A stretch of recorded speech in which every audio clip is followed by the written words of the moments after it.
Jesus is very near.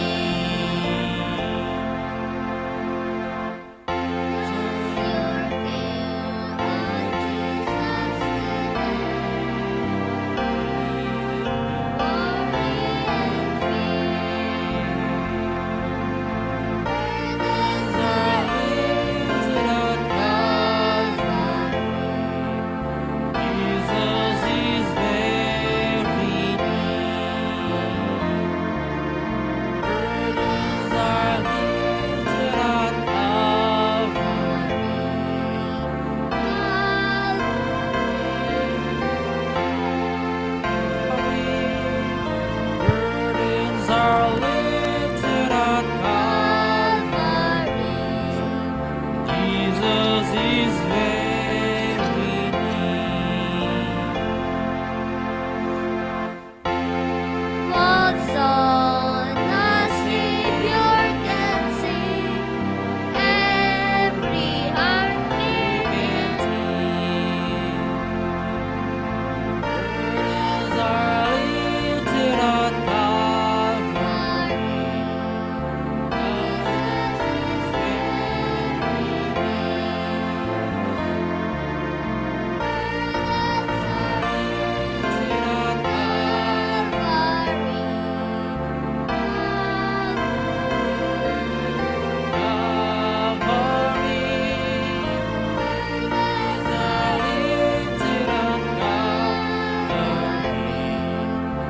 Jesus is very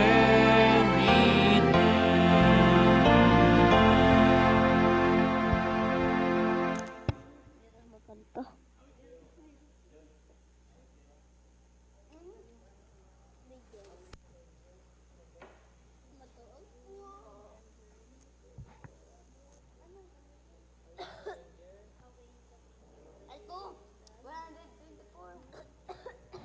124.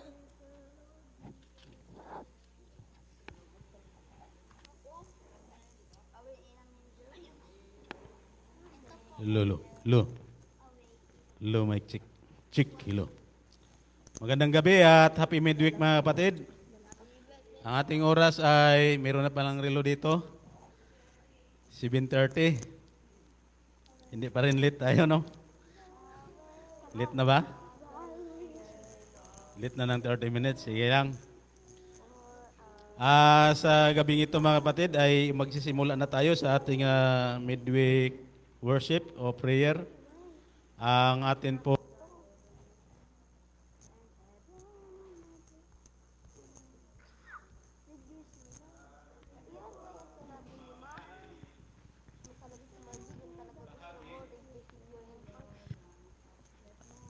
ay narito po sa ating harapan ang atin pong magpapaawit. Ako na lamang po. Awit tayo ng special song maya-maya at sundan po ito ng opening prayer ni Brother John Mantala. At bago po magsalita ang ating tagapagsalita mamaya, si Brother Ronnie, ay handugan tayo ng awit ng ating mga kabataan. Sila ni John Palmoni, kasama si Tad. So tayo pong lahat ay tumayo. Awitin natin ang ating opening song. Would you be free from the burden of sin? Power in the blood.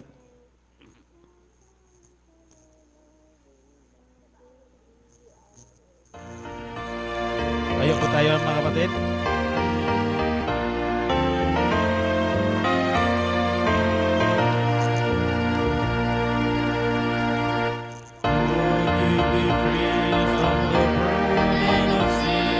There's power in the blood, power in the blood. When you are even a victory win, There's wonderful power in the blood. There is power, power, wonder-working power in the blood of the Lamb. There is power, power, wonder-working power in the precious blood of the Lamb.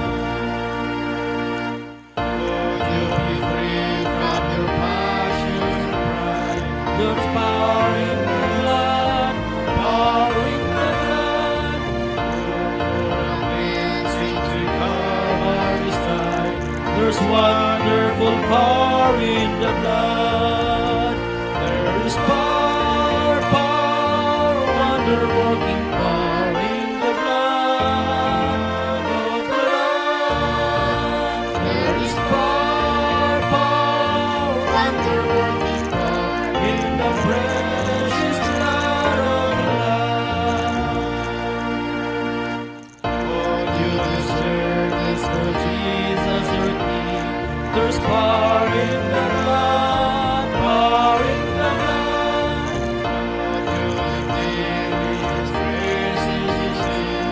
There's wonderful power in the blood.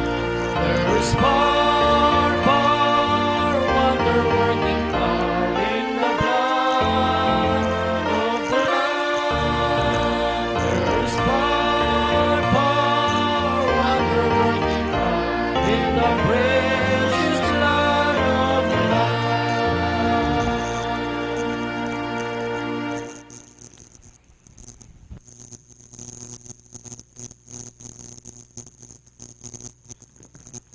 Tayo po'y lumuhod sa ating panalangin. Ama po namin na dyan ka sa kalangitan sa gabing ito, Ama. Amin pong binabalik ang papuri sa kabutihan na pinagkaloob mo sa amin. Ang pasasalamat sa kabila ng aming kapaguran, pero andyan yung pag-iingat na ipinadama mo sa amin, buhay, kalakasan, na hindi mo ka pinapagkulan sa aming pangangailangan araw-araw. Salamat, Ama, sa lahat ng bagay na ito. Alam din po namin sa aming sarili, nakagawa kami ng mga bagay na pagkukulang, pagkakasala sa aming kaisipan. Nawa ang lahat ng mga aming nagawang pagkakamali, aming hiling, Ama, ay pagpapatawad diyan sa kalangitan. Ngayon pong gabi, aming lalapit ang magbibigay ng mensahe sa Brother Ronnie. Bigyan ng katalinuhan at maunawaan namin ang kanyang mensahe na papagkaloob sa amin. Mabless kami at katahimikan hanggang sa matapos. At ang buong kapalungan, Ama, mabiyayaan kami na nagmumula din sa kalangitan na maunawaan namin ang lahat ng mensahe na ay maririnig. Ito po ang aming dalangin at salamat sa lahat sa pangalan po ni Jesus.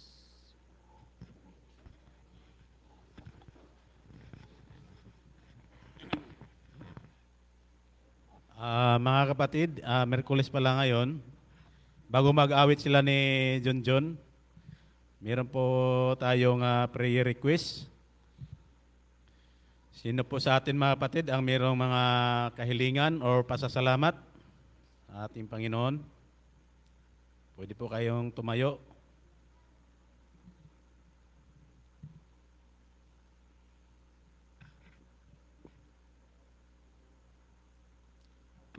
Si Sister Yoli, meron ka bang kahilingan o pasasalamat?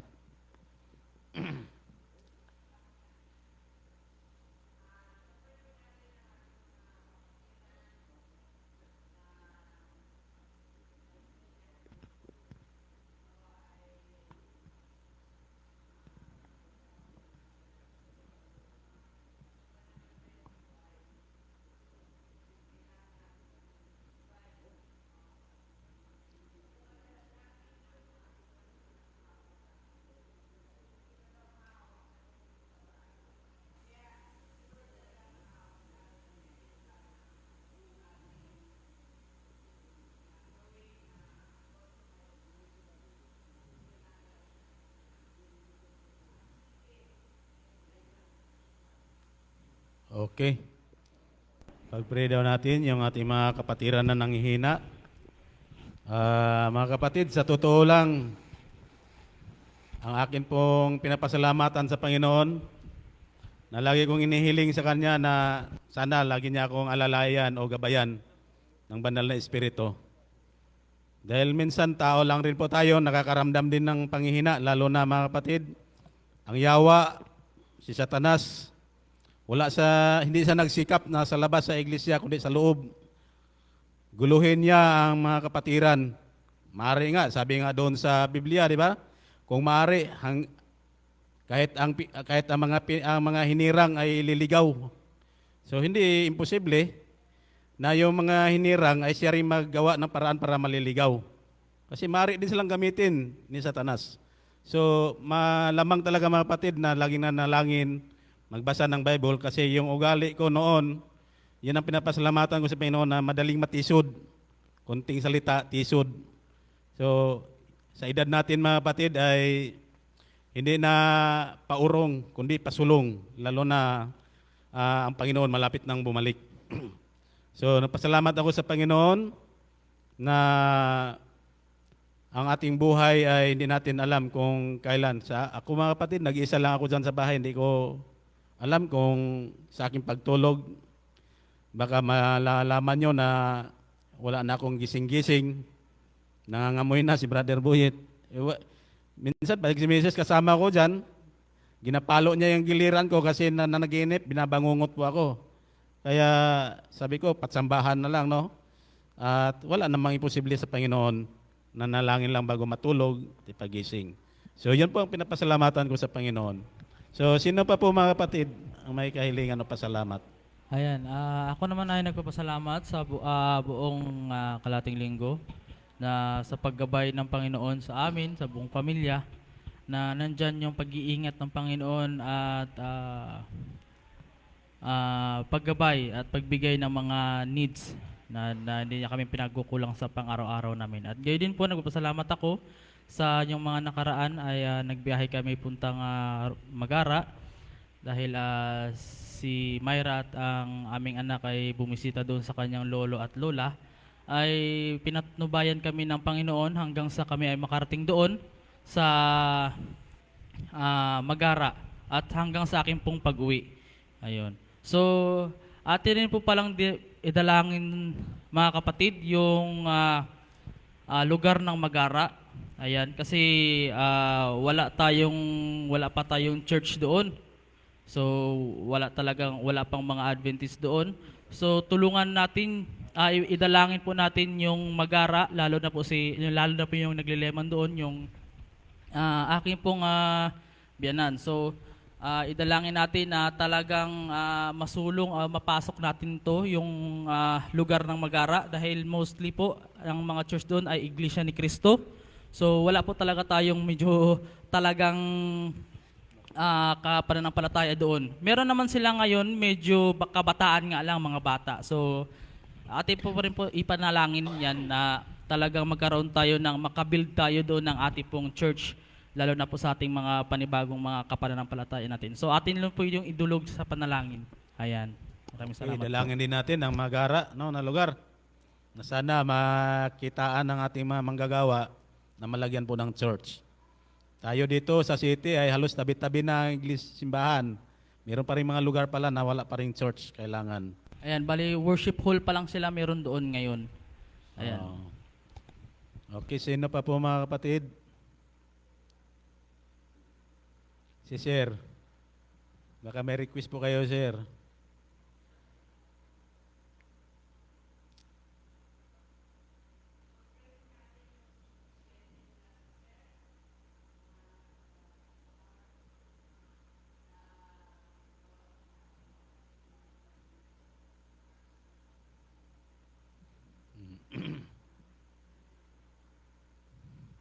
Okay.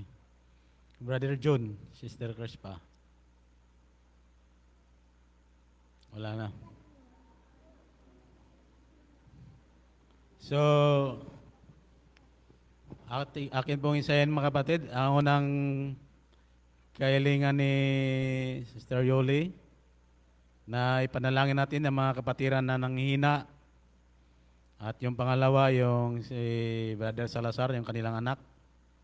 Sana gumaling na. Yung pangalawa pala kay Brother GR, yung sa Magara. No? Pangatlo yung kay Ate Yoli, yung ipanalangin natin. Ay, pahabol po pala.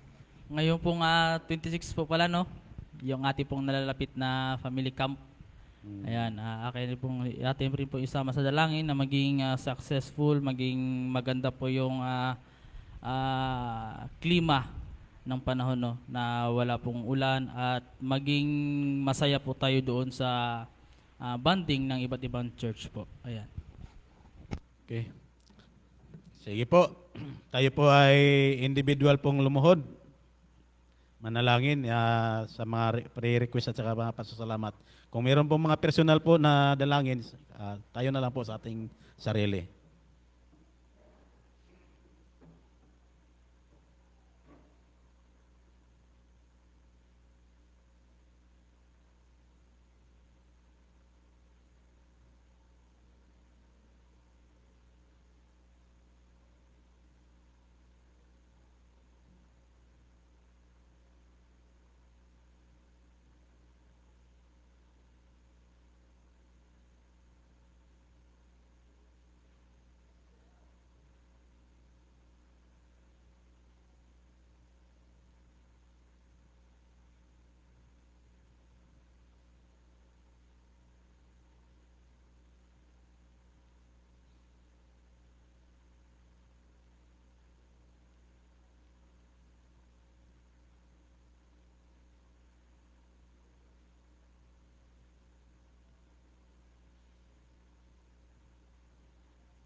Magandang gabi at happy midweek po sa inyong lahat, mga minamahal kong mga kapatid. At ngayong gabi atin pong purihin ang Panginoon sapagkat tayo po ay muling narito sa bahay-sambahan upang ating sambahin ang ating Diyos. So, hindi na mapipigilan ang panahon ng pagdudumali na sumapit na ang December. So, ang December mga kapatid, sa buwang January pa tayo, parang napakalayo, ano? So, ngayon ay nasa December na tayo. Kaya, sa matagal at hindi magtatagal, ang mga panahon inantay ay darating at lilipas. Kaya mga kapatid, tulad po ng ating hinihintay ng pagdating ng ating Panginoon, ito po ay matagal ng panahon na ito ay maraming mga preachers na nagsasabi na ang pagdating ng Panginoon ay napakalapit na. Sinasabi na ito ng ating mga apostolis sa bagong tipan. At maging si Enoch ay nagpropesy patungkol sa laksa-laksang pagdating ng anak ng tao, no? So, nagpapakilala na mula noong kapanahonan ng henerasyon ay marami ng mga taon ang lumilipas na tayo ngayon ay dito na sa dulo. Dito na sa dulo ng malapit na ang kawakasan. So, narito mga kapatid, pasalamatan ko rin ang mga bata na umawit sa ating ngayong gabi at purihin ang Panginoon sapagkat sila ay mga masiglang mga bata. Sana itong mga kabataang ito ay magiging masigla ito ang kanilang pananampalataya hanggang sa inyong paglaki. No? So, dito mga kapatid ay mayroong sinasabi dito sa pagsanib ng Protestant sa kapapahan o sa Katolisismo. Ang bansang Amerika mga kapatid ay siya yung lugar na malaya. Kaya sila yung tinaguriang Protestant nation. Sa buong sanglibutan, ang bansang Amerika lamang ang mayroong ganitong kalayaang bansa, no, na sila yung kumukontra. Number one o pangunahing mga kumukontra sa mga gawi na ginagawa ng Katolisismo sa dark ages. So, pero sa propesya mga kapatid, ang bansang ito ay siya din ang ginagamit upang mabigyang magiging lumalakas ng mas malakas ang kapangyarihan ng Roma o Vatican na ma-implement ng Vatican ang kanilang mga nabubuong batas, ay ang bansang Amerika din ang kanilang gagamitin para ito po ay mangyayari. So, may nabasa ako dito sa last day event na itong protestantismong bansa, Amerika, sa buong mundo pagka ito na ang tumalikod mula sa katotohanan, ang Katolisismo ay nag-adapt sila ng maraming katotohanan.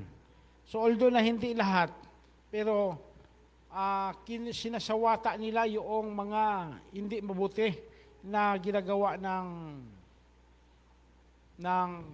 kapapahan. So, sabi dito, pagka itong protestantismong bansa ay sasanib o magiging sang-ayon na doon sa binubuong batas ng Vatican, itong bansang ito ay tatalikuran na niya ang pagiging protestantismo o pagiging protestant. Mangyayari, dito na mangyayari mga kapatid na ang Diyos ay bibitiw na. Bibitiw na doon sa kanyang pagiging mapapangabukar na pagpapatawad ng ating mga kasalanan. Talagang sakto-sakto lang ang mga panahon na dumarating. Kasi ito lang naman ang bansa na may kapangyarihan na kumontra, at dito mga kapatid, siya rin ang bansa na dadaluyan sa lahat ng mga nabubuong batas, lalo na sa batas na ukol sa linggo, na ito ang Estados Unidos ang siyang magiging magpapa-implementar nito. At mga kapatid, ito na. Hindi na ito kuro-kuro.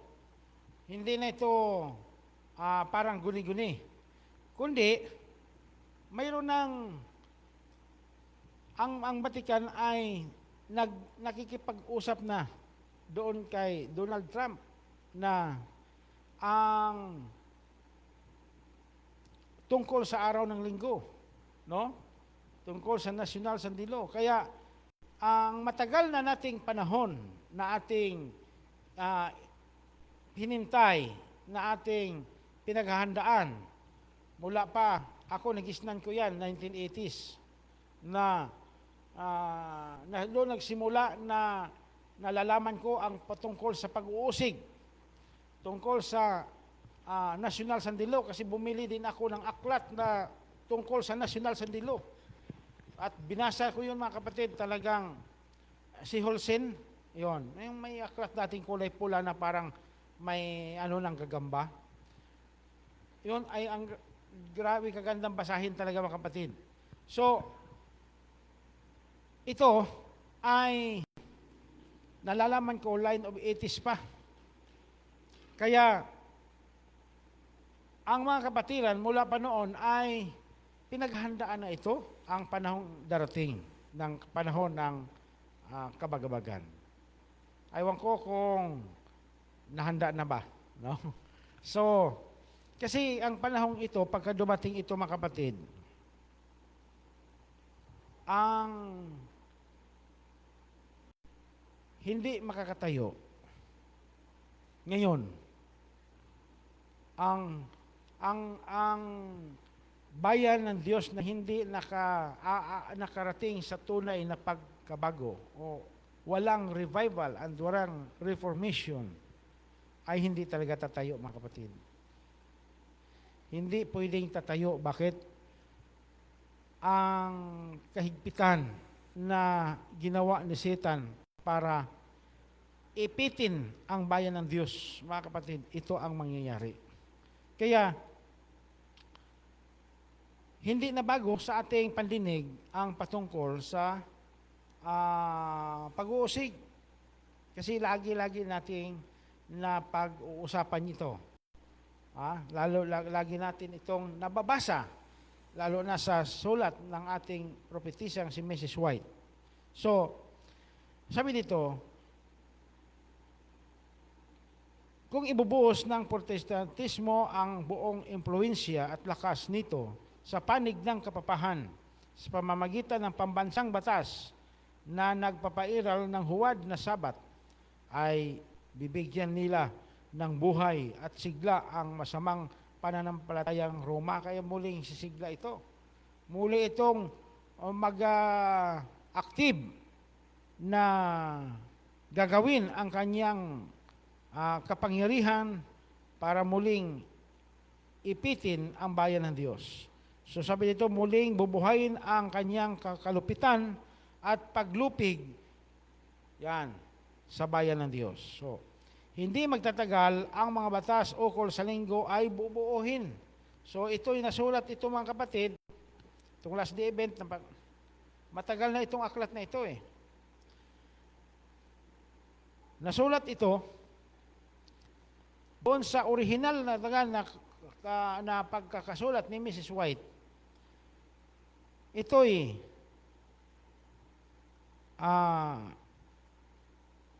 Pebrero 16, 1905. Yan.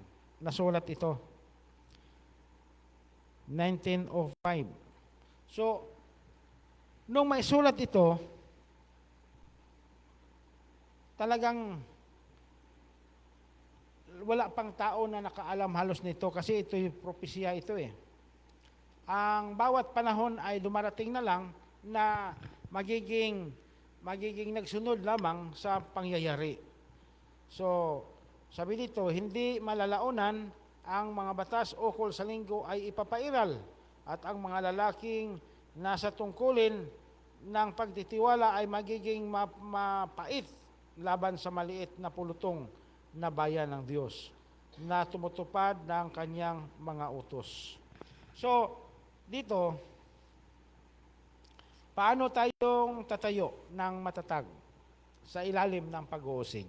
Yan. So, masusumpungan natin kailangang bitiwan ang lahat ng kamay maliban sa kamay ni Kristo, ni Hesukristo.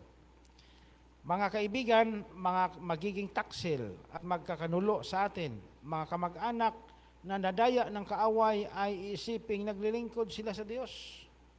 Tita mo ha? Mga kamag-anak na nadaya ng kaaway, naiisip pa nila na sila ay naglilingkod sa Diyos, pero ang totoo, ang Espiritu ng Diyos ay wala na sa kanila.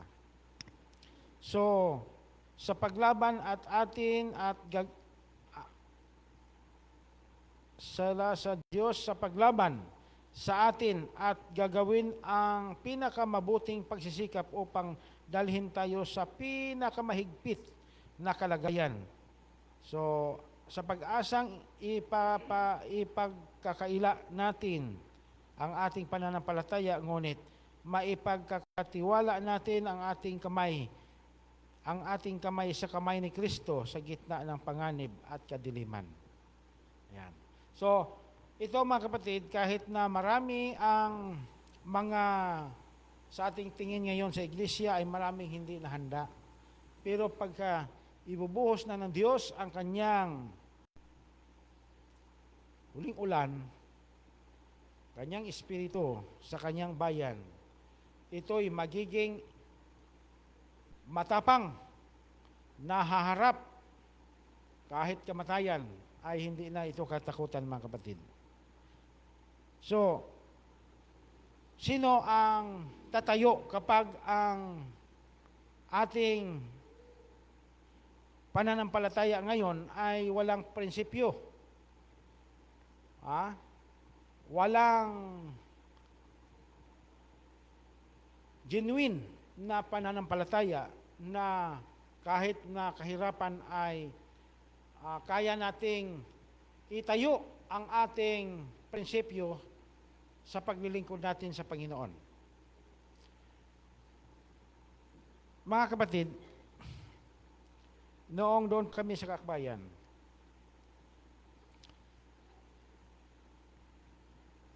sa pagdating sa prinsipyo, sa paglilingkod, lalo't higit sa mga kabataan, mga nag-aral sa kolehiyo, marami ditong bumagsak. Kaya ako'y natuwa noong programa ni Abayon na sabi siya ay tumutulong sa mga kabataan na lalo't higit na yung mga kabataan natin na naipit na mapilitang magpasok ang araw ng Sabat. Pero noong nandyan yung party list ni Abayon, ikang sabi doon ay nakatulong siya. Ewan ko kung naging totoo ito sa mga kolehiyo noong kapanahonan ni Abayon. So, maraming bibisis din na siya nagsasalita na nakakatulong siya Sana nga, nagiging totoo yon. So, pero nung ako'y dyan sa Kakbayan, mga kapatid, maraming beses na nakikita ko na ang mga estudyanteng nag-aaral sa koliseo ay bagsak. Isa lang ang nakita ko na nagiging tumayo sa pananampalataya hanggang sa pag-graduate niya, mga kapatid, na hindi siya nakapasok ng Sabado. Si Floridel lang, yung pamangkin ni Brother Erning. The rest dyan, lahat ay nakatikim ng pagpasok ng Sabat. Kahit high school pa lang. Kasi ang high school, ang alam ko ay noong karaan na high school pa yung aking mga anak, ay mayroon silang pasok na kahit alas 7 na ng gabi, nasa school pa. Marami din ang bumagsak. Hindi basta-basta, mga kapatid, ang laban natin sa mundong ito. Saka hindi lang yan, doon sa mga nagatrabaho na nanarbahuan na kailangang papasok sila sapagkat importante ang kanilang presensya. Marami din sa mga kapatiran na bumagsak.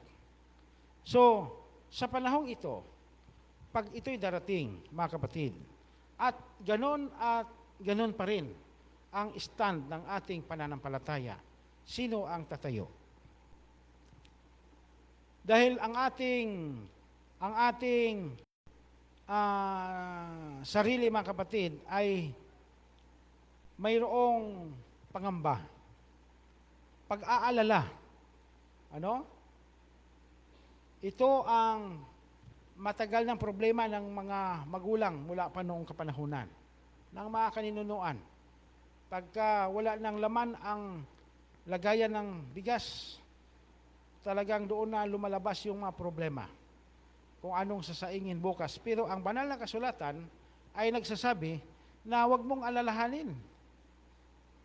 Wag mag-alala sa anong lulutuin, anong iinumin, anong daramtin.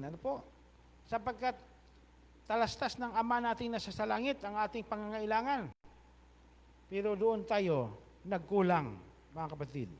Marami sa mga kapatiran na doon nagkulang. Ano ang dahilan? Kulang ang pananampalataya. Kaya, yung ating pinaghahandaan sa darating na mangyayari ng hindi basta-bastang pag-uusig ito sapagkat panghuli ito, mga kapatid. Pang-last ito.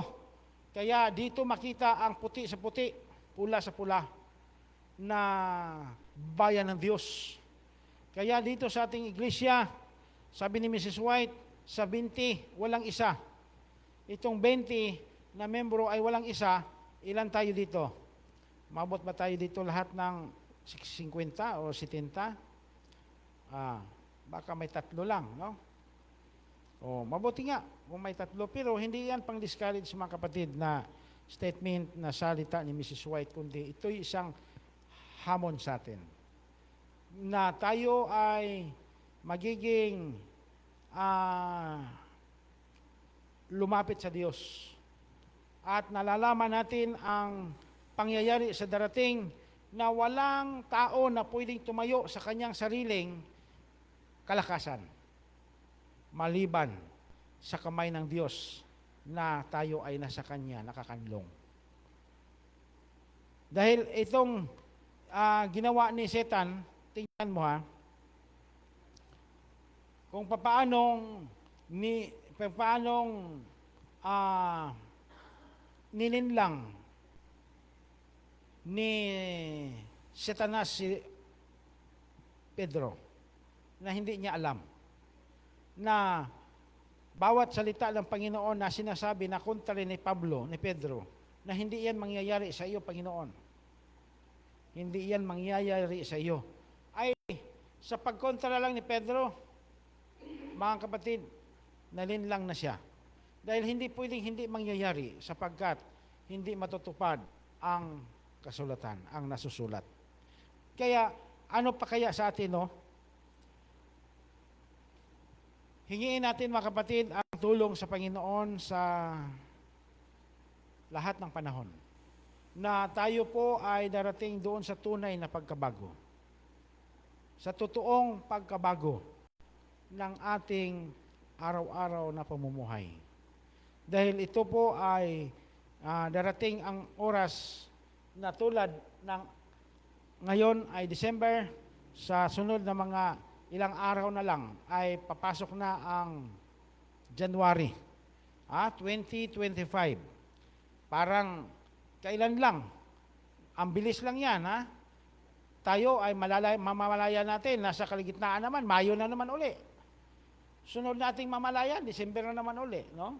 So, gaano kabilis itong pangyayari ng paglipas ng mga araw, linggo, taon at buwan, ay darating, ganun din, na ang ating pinakihintay na darating ang ating Panginoon. Kaya lahat ng ating mga ginagawa sa lupang ito, mga kapatid, dapat ito ay magiging isang makabuluhang bagay na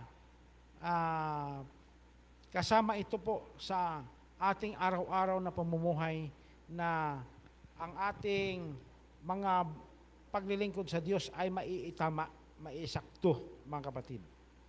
Hindi lang nakapokus doon sa ating mga hanap buhay, kundi yung mga hanap buhay natin na nagiging dahilan na hindi tayo makapagagawa, hindi na tayo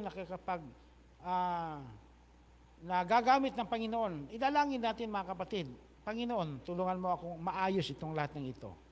Basta ilalapit natin sa Panginoon bawat bagay na parang nakikita natin na tayo po ay parang nalumihis na.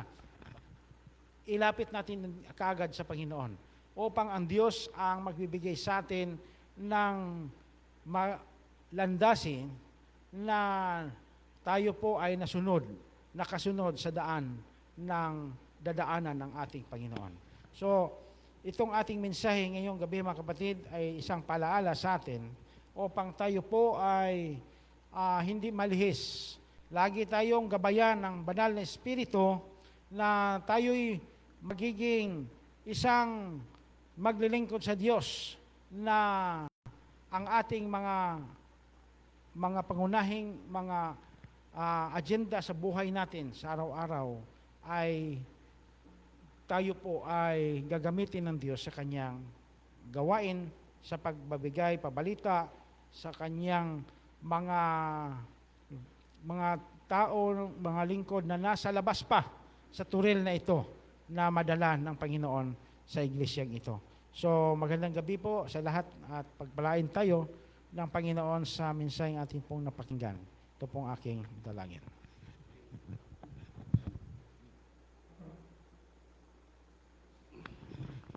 Maraming salamat sa mensahe po na nagbigay paalala sa atin na tayo po ay kung saan pa sa ang ating bilang tayo mga sundalo ay kung ano po ang mga dala nating mga gagamitan para sa digmaan, bitbitin na po natin lagi, mga kapatid, para handa tayo palagi. Tayo pong lahat ay tumayo at awitin natin ang Sound the Battle Cry.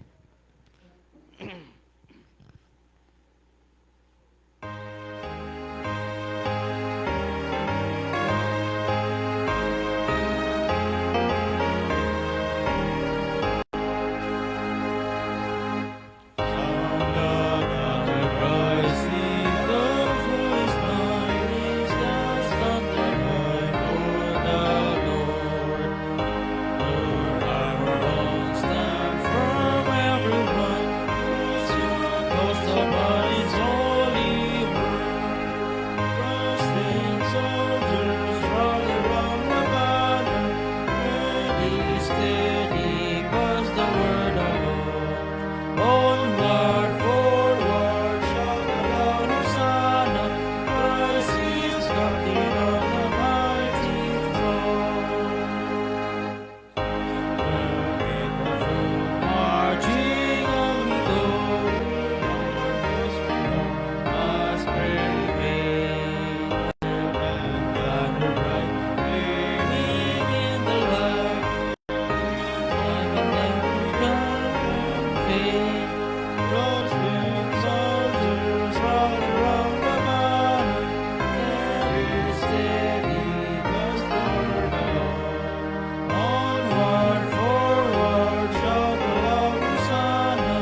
Dakila at mapagpala namin Diyos, sa oras na ito, Panginoon, marami pong salamat sa inyo pong mga salita namin pong napagbubulay-bulay, na patuloy ikaw, O Diyos, ay nagbibigay sa amin ng mga palaala upang ang aming mga puso't isipan ay maibabalik namin sa inyo at sa mga katotohanan na inyong binigay sa amin, Panginoon.